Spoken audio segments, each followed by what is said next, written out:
शेतातून आणलेल्या कैऱ्यांचे झाले होते आंब्यांचा कलर बदलून वाटलं खाऊ. मग काय धुतली आणि केली आंबा पार्टी. बऱ्यापैकी जेमतेम लागले, थोडे आंबट, थोडे तुरट, थोडे गोड, पण काय पार्टी होण्याशी मतलब. खाल्ले. त्याच्यानंतर खाल्ल्यानंतर ना आठवलं आता बऱ्यापैकी बरेच काम राहिले. कपडे, दानं, शेण. मग काय, मग मोर्चा आता वळवला वरती. पहिल्यांदा गोळा केली सगळी कपडे. कपडे म्हणजे आमची कपडे भांड्यांना पिल्लं होत्यात.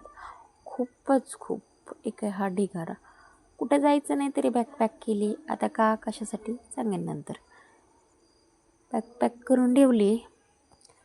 आता मग आता चालले. आता हे क्लीन केलं पाहिजे ना. शेण करून मग हे केलं तर मस्तपैकी क्लीन. कारण का मग त्याच्याबरोबर बाकीचीही कामं आहेत माणसांना करायलाच लागतं. मग असेच सांगितलं होतं आंबे घाल्यानंतर हे याच्या गोण्या टाकून खाली आणायच्या होत्या. बाजरीच्या गोण्या जड असतात ना. मग ते आता एवढं जमाना. मग आता शेणकूर करून झाल्यानंतर मोर्चा ओळवला इकडं दाण्याकडं. मग काही पावसाच्या आधी दाणं केलं. पावसाच्या आधी भरणं गरजेचं आहे. भिजून गेल्यावर काय उपयोग आहे त्याचा ना. मग घेतलं तर ते भरायला चाललंय, भरायचंच काम. जसं गोळा केले सुपाने घेतलं ना भरायला. काय होतं माहिती आहे का, सांडत नाही एवढं आणि व्यवस्थित भरलं जातं. ते ह्यांनी टपाने म्हटलं ना मग सांडायला होतं. आणि एकट्या माणसाला ना भरायचं म्हटलं सूप एकदम परफेक्ट आणि कम्फर्टेबल आहे.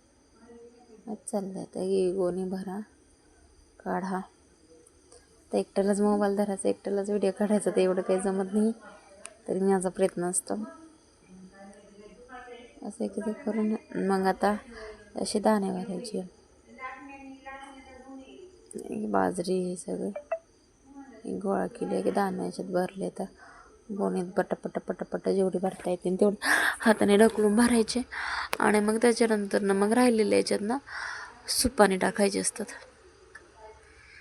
मला ते सुपाने जरा बरी रिस्क वाटतं. कारण का ते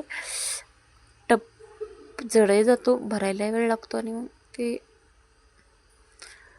चाललंय आता हे मस्तपैकी भरले. ही ऊन दे. आता वाळलेली बाजरी आहे, पण एक मस्त ऊन दिलं म्हणजे कसं व्यवस्थित वाळलं. मग भरून ठेवायला काही नाही. कारण का दाणं वर्षभर टिकले पाहिजेत असं आहे. आता चाललंय तर ते भरायचं काम.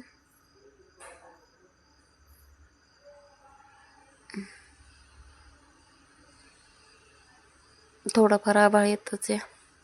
कधी पाऊस येईन सांगता येत नाही. एवढं कष्टाने घरातून घरी आणलेलं वेळानं परत भिजल्यावर नको प्रॉब्लेम म्हणून चालली आमची दुधाबाई बसली दाण्यावर येऊन. हा.